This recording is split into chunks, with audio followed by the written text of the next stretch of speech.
Welcome to episode 6 of The Coin Pod, a weekly podcast of quality conversations about Bitcoin with people all around the world who build, study, and use it. I'm your host, Zach Bull.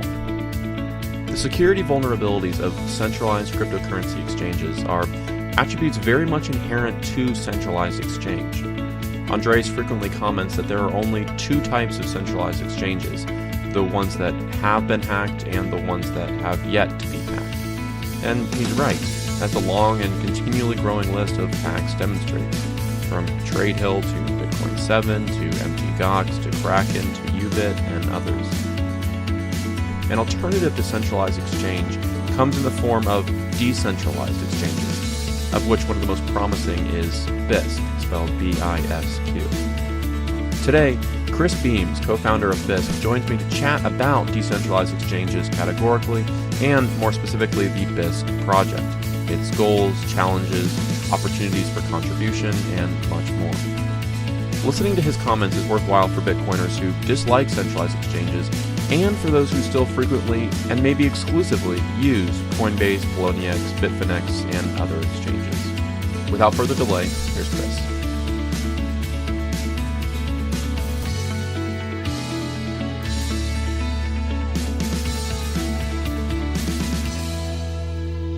Thanks so much for coming on today, Chris. I'm really looking forward to chatting about Bisq with you.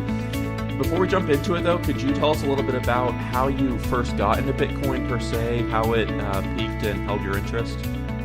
I first found out about Bitcoin, probably a story that's familiar to many people. It's a little vague. I don't remember exactly what I read, but I do remember the moment. I remember the moment because I was in Turkey in a hotel room, and somehow I got onto looking at Bitcoin on my computer. This was in 2012. And I'd probably heard of it before, right? Like many people heard of it a few times before they really looked. But this time something clicked. And then it was the very familiar down the rabbit hole for weeks and probably months afterward, right? So, I at the time I was working.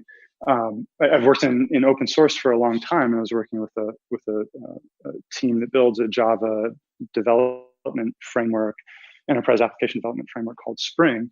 And so I was working in open source all day long, and I eventually couldn't stop thinking about Bitcoin, right? And so after some amount of time, year and a half or so, I decided to leave that team and see what I could do in Bitcoin and around Bitcoin full time, right? At some point, it was becoming an integrity issue. I couldn't get my mind off of it. I needed to spend all my time on it, right? And then what that turned into was, a year plus of deep research and trying things out and just, experimenting with projects, getting my hands dirty, compiling Bitcoin Core, whatever, just trying to find my niche, right? I thought I might get back into C++ development. I was that interested in it. Maybe I'll leave Java behind. But what I found in 2014, just at a local Bitcoin meetup, is Manfred Kerrer, who's the original founder of Bisq, creator of Bisq, was coming through Vienna where I live, and he was giving a presentation of essentially an early prototype of Bisq. And this was in early 2014, like I mentioned, and this was essentially right in the wake of the Mt. Gox hack, right, and failure. And by no coincidence, really was that first prototype and the idea for Bisq, which was then called BitSquare, right? That it was born in the wake of that. And I was just, I was at the meetup and I saw, wow, this is a Java project, it's a Java FX project. This is my world, this is my domain. Maybe this could be the thing for me. And I just got very deeply involved at that point. So some of our listeners maybe not even familiar with the Mt. Gox crash, but they're certainly familiar with Kraken and the name of the Korean exchange is escaping me at the moment right now, but a bunch of these other exchanges that have been hacked within the past year or two. Can you briefly sell them on the idea? I mean, it sort of sells itself, but sell them and run them through a very simple explanation of how a decentralized exchange works and its crucial selling point, especially now, but throughout the whole history of Bitcoin, with centralized exchanges being vulnerable to hacks. Yeah, well, it's good to go back to Mt. Gox, just because it was the first biggest, right? It wasn't the first hack or failure or theft from a Bitcoin exchange. They've been happening since at least 2011, right? Basically, the moment that Bitcoin started being traded, very quickly, centralizing forces kind of pooled stuff together into, hey, there's a website where you can trade of some sort, and that creates all the risk in the world, all the incentives in the world for enterprising hackers to take those resources down or to infiltrate them, right? And that's exactly what happened over and over and over again. And Mt. Gox was the kind of shot heard around the world or whatever, because it was so large in value at the time. It was it was about $440 million worth of Bitcoin stolen, or embezzled, or exactly whatever all the details are, as we keep finding out even years later. That began to be a wake up call for people. Like, hey, here we built this. We have at our fingertips this new thing, right? A global, decentralized, permissionless, peer-to-peer money, right, in Bitcoin.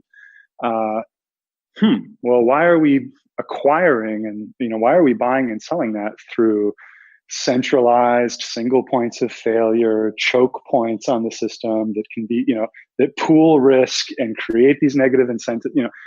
All of a sudden it started seeming absurd what we were doing, but it's completely understandable, right? We're coming from how many decades and centuries of the existing financial system as we know it. The centralized exchange model is a perfectly natural outgrowth of that ages old paradigm, right, and approach. So you can't flip all the switches all at once. Along comes Bitcoin. Well, that's enough for a start, right? Let's decentralize the payment mechanism. Let's decentralize the store of value. Hey, maybe exchanges can come tomorrow, right? Bitcoin didn't build in an exchange mechanism, and that's pretty forgivable too. So one step at a time, right? But Mt. Gox kind of shook the world and made them say, like, okay, let's get on it, right? Let's hurry that process up. And here we are a few years later now, actually doing that. And for some of our listeners who are more technically inclined, Bisq is an open source project. Is that right, Chris? That's right. Yeah. So every aspect of Bisq is open. Certainly, the source code is open. So it's, for those who are familiar, it's a GPL license, right? So the GPL license is the most permissive software license that you can apply. It really says you can do absolutely anything with this, so long as you don't close the source and make changes to it and not make those changes available to people, right? So it's the most permissive. So yes. Gotcha. And Bisq isn't the only decentralized exchange that's sort of up and coming within the cryptocurrency exchange space. Can you run us through briefly the unique qualities of Bisq that would make it the decentralized exchange of choice for us to sort of opt out of centralized exchanges and use Bisq? Yeah, sure. I mean, we're in the process right now as a larger community in Bitcoin. I think defining, what does that term mean? Decentralization, right? Both at the level of blockchains and cryptocurrencies and Bitcoin itself, we're now beginning to understand what decentralization really means at that level. Now, as we take it to another level or another kind of layer in the system or part of the ecosystem, exchanges, right? We need to define that word too. So you see a lot of conversation on like crypto Twitter about this these days. What qualifies as a decentralized exchange? There's this whole kind of nascent acronym DEX, right? Decentralized exchange, that people kind of throw around, trying to kind of build a category of things. And if you look at that long list, right? And there's actually a nice, maybe you can put this in your show notes or whatever, maybe it.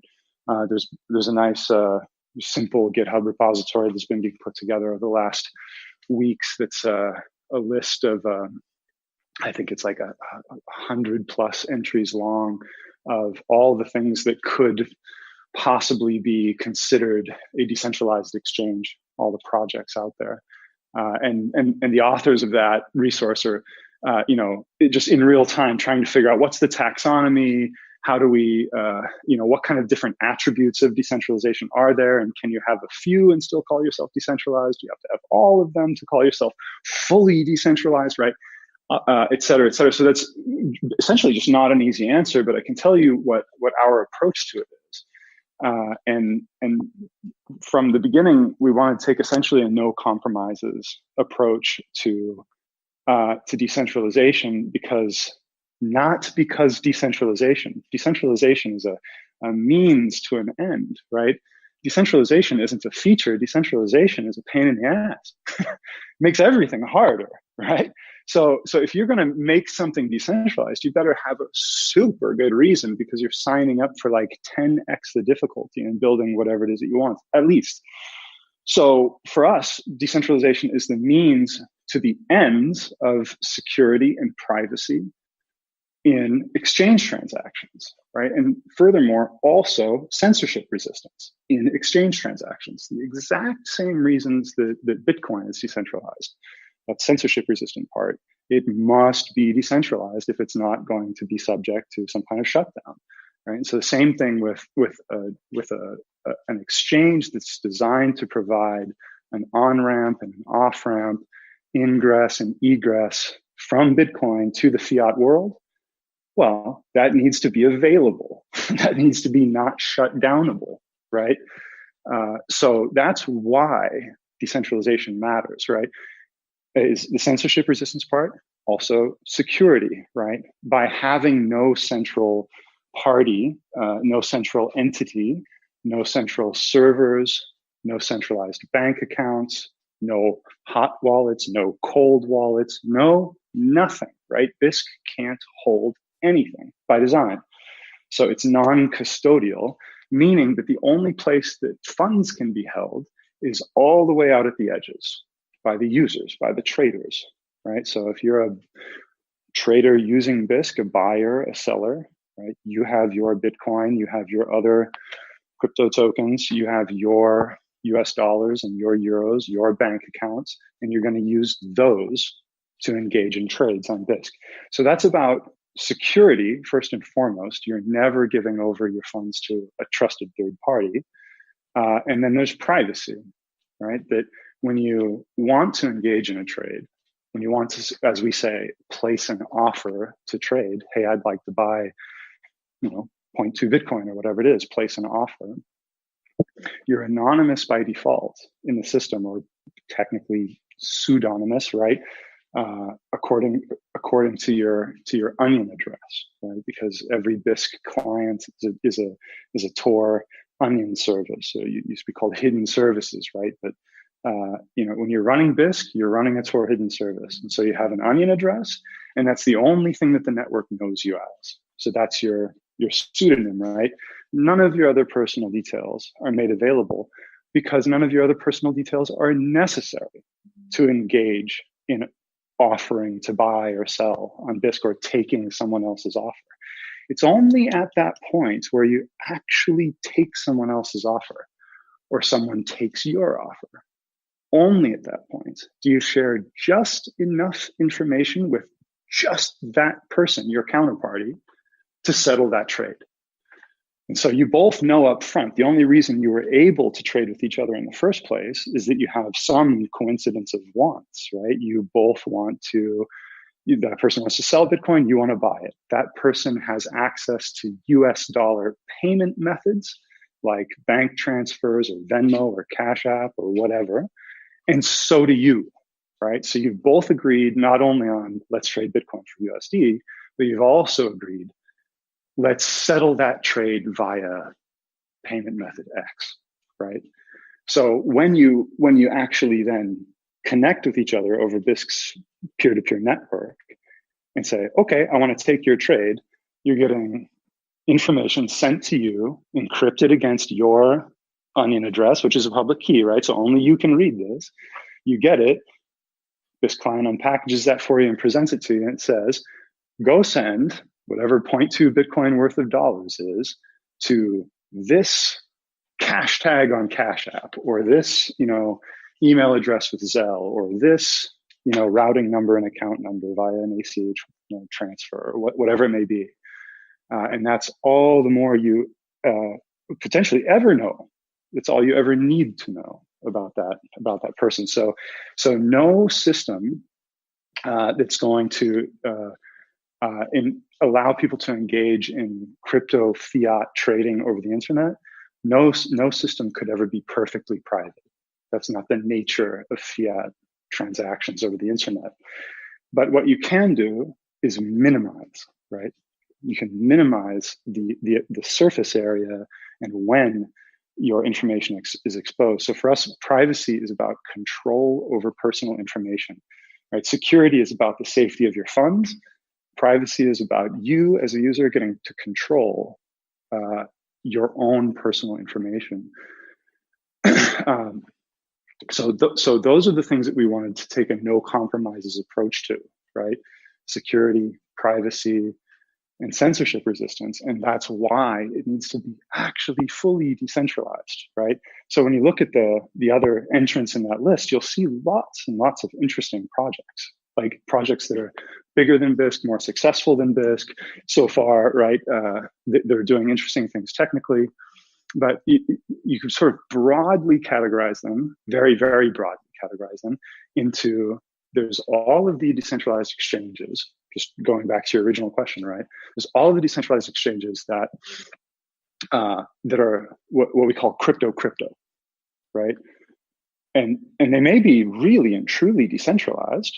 Like maybe they're just riding on top of somebody else's blockchain, and maybe they run their own nodes everywhere or something like that. Like I think there are a couple of projects out there that are trying to do something like that, but they're only crypto to crypto, or they're quite highly. There's like a high degree of trustlessness or trust minimization there, but it's because they're doing essentially swaps between blockchains, whether or not it's like atomic swaps or not, but they're basically moving two natively digital tokens, two programmable monies. They're moving back and forth, right? And this is like much, much, much easier to do with high degrees of security and possibly privacy than it is to do with fiat.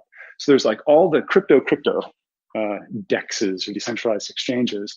And if you cut those out of that big list of 100 plus exchanges that I talked about in that GitHub README, you have like, I don't know, 5 left or something like that, right? You have the remainder, the few that are even claiming to be decentralized crypto fiat exchanges. There's just a handful. And then when you look at the rest of those next to Bisq, you'll see, I think 201. Nope, there's at least one exception I can think of, but most of them have some centralizing aspect. Just even a website, right? That say you have to show up to the website, and then everything after that is peer to peer, right? But the place where you sort of coordinate with buyers and sellers is via a website. Well, that's a centralized element, right? It's certainly not custodial, right? So you're checking off all kinds of boxes. If this is all happening multi-sig and it's happening with users' own wallets, right? You're getting a whole lot of goodness out of using a system like that, but it's not going to clear that bar of censorship resistance very well, or as well as something that doesn't have a website would, right? So it's again, just that no compromises approach is to say, can we actually build a decentralized exchange that's really and truly decentralized in every sense of the word, in every component of the system? That's the goal, at least, with this. Any of our listeners who are curious or have questions about buying, selling, exchanging tokens with Bisq can get all of their questions answered by visiting Bisq's YouTube channel and watching live purchase and exchange and sell demos. Again, just the Bisq YouTube channel. Chris, I am curious. All of that explanation is right on, and one of my friends here at UME and BTC, the website that produces this show, Dan Brown, he couldn't be more excited about the Bisq project. It's one of his favorite projects in the space. I am curious, though, to sort of pick your brain about what you think the biggest challenge is for the Bisq team within the next 6 to 8 months or year is or so. What's the biggest challenge you all are working on solving right now? Yeah, it's sort of timely that you ask. I was just tweeting about this. People can find us on Twitter at Bisq_network. I was just tweeting about this last week that we've got a couple of things going on, or many things going on within Bisq. Definitely, one of them is growing the exchange, right? Growing the number of users, growing the volume, growing the overall liquidity, growing the number of open offers across all the trading pairs, right? For most of Bisq's history, that's been really for almost all of Bisq's history since we started the project, like I mentioned, in 2014. We went live in April of 2016. So we're just now coming up on 2 years in production. And throughout that time, there's been zero sort of effort applied to marketing or to really attempting to actively grow Bisq. It's all been organic, right? Just people know about it or they don't, they tell their friends or they don't, and it grows how it grows, right? And how it's grown so far is that it's doubled the overall volume. Like if you just sort of add up all the Bitcoin moved, regardless of what it's being traded for, dollars or euros or ether or whatever. If you take all that Bitcoin that's bought and sold on the network, and you take the US dollar value of that and plot it out on a graph, you'd see that number doubles about every 3 to 4 months over those 2 years, right? So doubling every 3 or 4 months for 2 years starts to produce some pretty dramatic results, right? We went from doing, I think it was $20,000 or $30,000 worth of trading in April of 2016 to in December we did not only our first $1 million month of trading, but our first $3 million month of trading, just like all of a sudden. And that was a whole lot to do with the big run up that everybody experienced in December. But that's also it's also not a sort of crazy thing to happen on this trend line we've been on. So Bisq has been growing organically in a pace basically. And what we've started to do now over the last few months, starting in December, is we've started to more actively focus, right? Like say, maybe you noticed this if you saw our Twitter feed in the last week at all. We had this US dollar liquidity week, right? So we say okay, well, there's all these people out there that want to use decentralized exchanges, but not many of them, relatively speaking, are using Bisq yet. So why not try to concentrate everybody's efforts and say, hey, if you're a USD user, come use Bisq this week. We there's a better than average chance that other people will too. And we've just been super excited by it, just merely by helping the community coordinate, but just by sort of putting out those signals. We saw last week, we're still compiling numbers today, but 200+% volume last week in US dollars compared to what we did the week before, right? Many more offers taken. I mean, all kinds of good stuff. So we're learning slowly but surely, right? Just what it takes to keep capacitating that growth, right? We're on this growth line. For me, it's kind of how can we make sure that we don't get in the way of it? How can we make sure that we don't accidentally throttle it, right? Because I think what this wants now, if you sort of personify it, is it wants to grow. When people find out about it, they tend to say oh, I didn't know about that. I'm so glad I know about that. Let me go, try to use it, right? So that's one front that's obviously pretty important. But your question was what's the most important thing? What's the biggest challenge? And that's what for most people would be behind the scenes, which is growing the team. And really, I actually don't talk about it in terms of the team per se, but rather Bisq's network of contributors. Because there is, in a very real sense, no know us here, right? The way that Bisq is organized, maybe we can get into this if you have other questions. I'll keep this end of it short, but the way that we're organized is as a DAO, so a decentralized autonomous organization. People may have heard the term, probably have heard the term. And what that means is there's no company, there's no legal entity, so decentralized in every aspect of the word, right, is what we're trying to do, not just at the technology level, but also at the human level, and the management level, and the funding level, and the governance level, and all of that stuff. So the network of contributors means like all the people out there in the world who, one way or another, contribute value to Bisq. That might be through, the obvious of pull requests, writing code, submitting it via GitHub, etc., to actually improve the software itself. But it includes everything else that somebody might do, helping write documentation or putting together a video or you name it, right? All of that stuff is what we call contributions under the Bisq DAO. So contributors contribute, right? Whatever it may be, anything that adds value. And the whole thing is structured to compensate those contributors, right? And again, I'll leave it there. We can get more into the DAO if you're interested. But that's the biggest challenge: is how do we grow the group of people, that network of contributors that are working on Bisq in a pretty dedicated way. Not only such that like we can keep creating all the features and keep up with what everybody needs for Bisq, but critically, so that we can fully realize this goal of decentralization on the human side. Because it doesn't matter, right? If the technology is all decentralized and all of that, which it largely is, it doesn't matter if there's just 2, 3, 4, 5, half dozen people operating all of the things that are necessary to operate for that network to stay up, right? So it's absolutely imperative that we have a considerably larger number of people integrate themselves into that network of contributors such that they can begin to do things like operate our price nodes and seed nodes and operate our, become our GitHub admin and run our website and, down the line, right?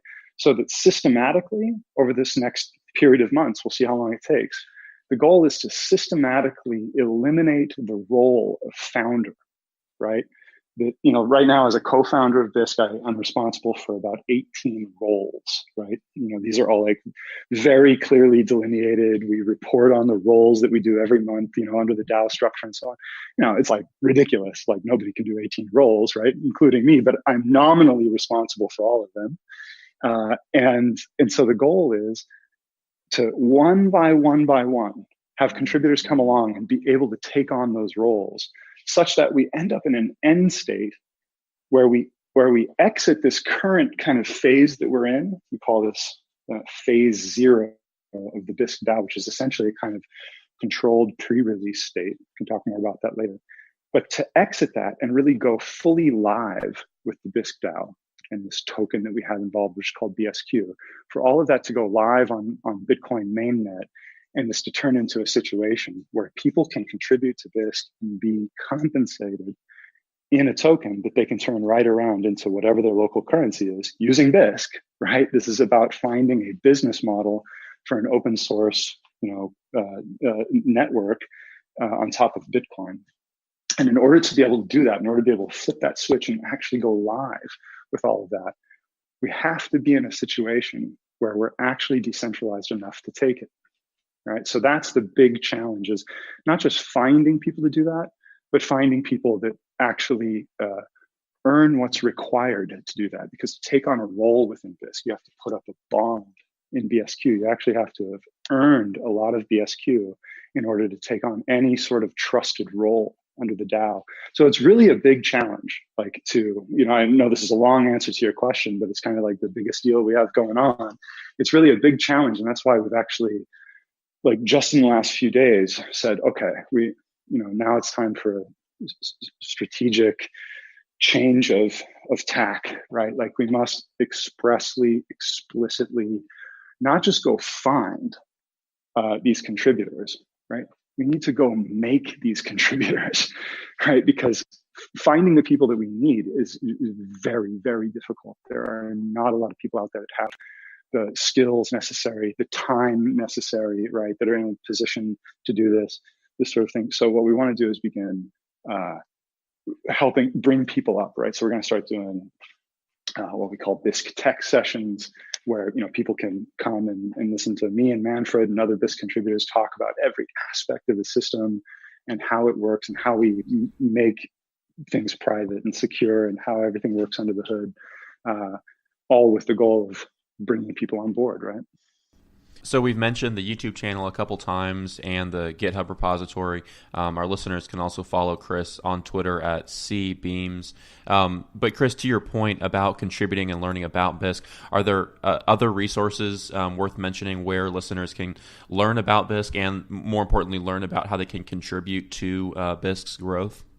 Yeah, the very easiest thing is if you find Bisq on Twitter, like I mentioned, it's Bisq, BISQ_network. The pinned tweet at the top of our timeline there is a kind of tweet storm that we just keep up to date. It has links to all the talks we've given and interviews we've done and papers we've written and so on. So that's like a great resource if you want to dive deep early at any level. Go watch some of those interviews. Go listen to some of the other podcasts that we've done after you listen to this podcast, right? And probably the one thing, like if I could point somebody to one thing who's like really motivated to understand deeply what we're up to here, I would tell them to read this document that we wrote in October when we launched the Bisq DAO called the Phase Zero doc, right? And you'll see it there. It's something a little bit like a white paper, but really it just breaks down step by step by step what Bisq is, why it exists, why it's needed, right? And what the Bisq DAO is and how we're going about all this. And we'd love to talk to anybody who reads that and says like, wow, this is for me, right? Yeah. In order to, whether in the next year or so, but further in the future, if we're ever going to reach a Bisq Coinbase flippening, so to speak, is there something in the works to achieve that flippening? It seems like there would need to be a mobile application for Bisq. Is that in the works, or when can we expect that from Bisq also?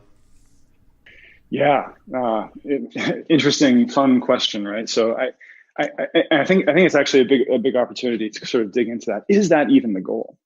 To sort of like overtake, undo, overthrow, whatever, a flippening from centralized to decentralized? Well, first, on a fairly long timeline, like medium to long term, I don't know exactly how to define that.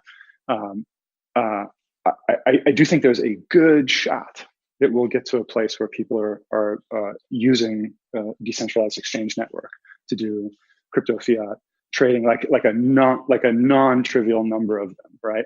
But here's the thing: I don't think centralized exchanges are going away anytime soon. And furthermore, I think it's important to distinguish what we're trying to do from what centralized exchanges are trying to do, because when you look at the centralized exchange model, there's like at least a couple of things going on there. One, the primary use case that certainly new users are engaging in with a centralized exchange is they want to get Bitcoin, right? Obvious. Like acquiring the thing in the first place is the sort of first most important thing that these exchanges do.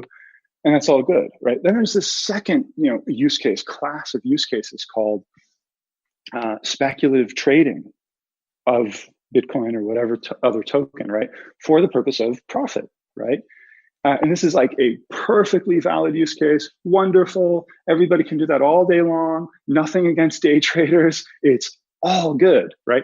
But there are two separate use cases, and you don't necessarily need to have them in the same place. So when you look at what Bisq is trying to do, it's all about that first use case primarily.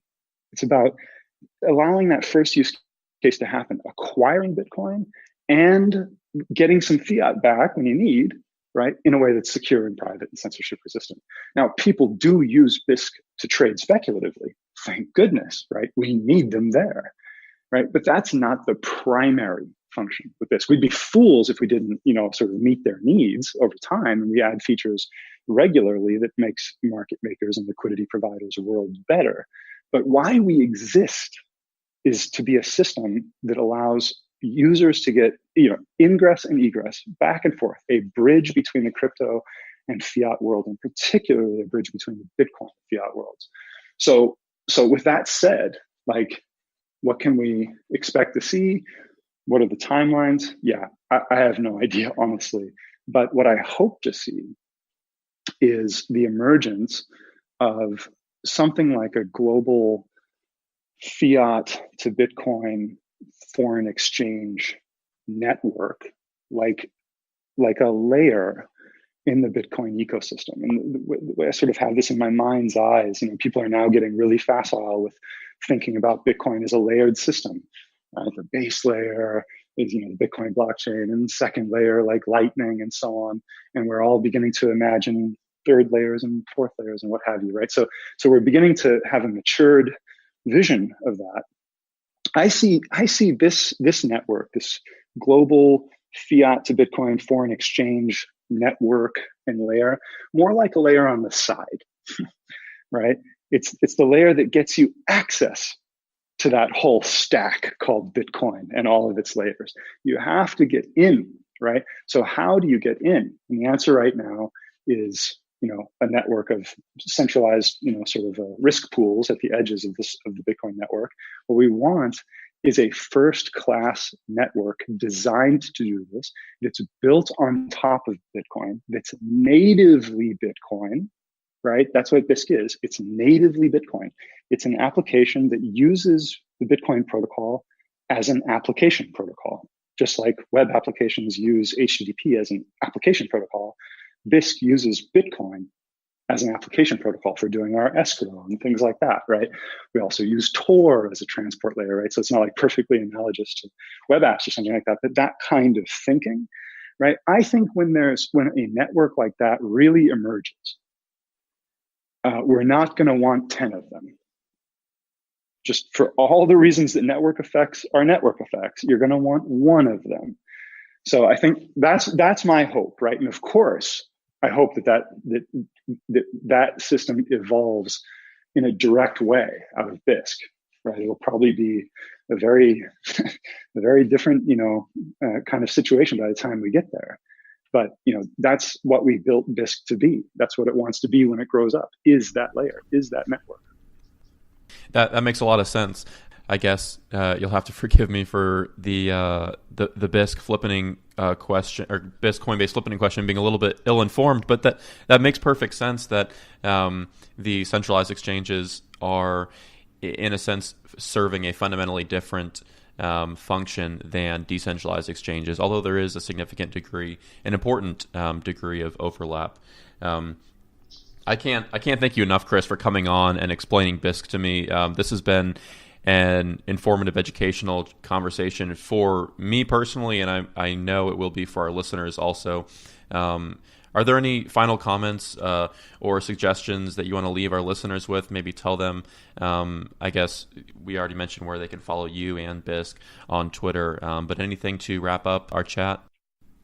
Yeah, well, first, thanks again for inviting me. Total pleasure on my side, and I've really enjoyed. It's a new podcast, right? But I've caught up on the back episodes, and I really enjoyed it. So keep up the good work. And it's especially great to do a podcast like this because I have a strong feeling that the people that are listening to this really, really are the target audience for Bisq, which is. Not coincidentally, our user audience is really there's a highly overlapping Venn diagram with our potential contributor audience right now, right? Bisq is still a fairly technical place, right? You have to have a certain degree of kind of chops, in the Bitcoin world to get by. It's not for grandma yet, right? So the best kind of users are, really people, something like ourselves, right? Been around in Bitcoin. They care very, very deeply about the ecosystem, the integrity of Bitcoin, decentralization, all of that stuff, and they want to see an exchange that operates that way. Well, surely they should be interested in using it or checking it out, and they may also be interested in contributing to it, and that's just the best sweet spot for us right now. So if they want to do that, right, the links that we mentioned earlier is all good, Twitter, but the place to come talk to us is on Slack. There's a link on our website, and you can find, or maybe you can put it in your show notes or whatever. But that's kind of the nexus. And then we do everything in GitHub. And so if you sort of want to see how all of this works, you can come to the Bisq Network GitHub organization and just see this small galaxy of repositories, and issue boards, and code all over the place, right? So happy to say hi to anybody listening who wants to come chat with us. Sure thing. For our listeners who are eager to chat, again, you can follow Chris on Twitter at cbeams, follow Bisq on Twitter at Bisq_network, and everything else you could ever need is at bisq.network, the project's website. Thanks again to Chris. Again, absolute pleasure having you on. I look forward to following the project. Yeah, thanks again. This CoinPod has been a production of You, Me, and BTC. Special thanks to my colleagues, Tim Baker and Daniel Brown, and to my guest, Chris Beams. To catch up on previous CoinPods and to learn more about the show, visit thecoinpod.com and follow @thecoinpod on Twitter. Also, message me on Twitter with any questions, comments, or requests for future guests you want to have on the CoinPod after listening to each episode. As always, we'll be back next week with another CoinPod, so until then, cheers.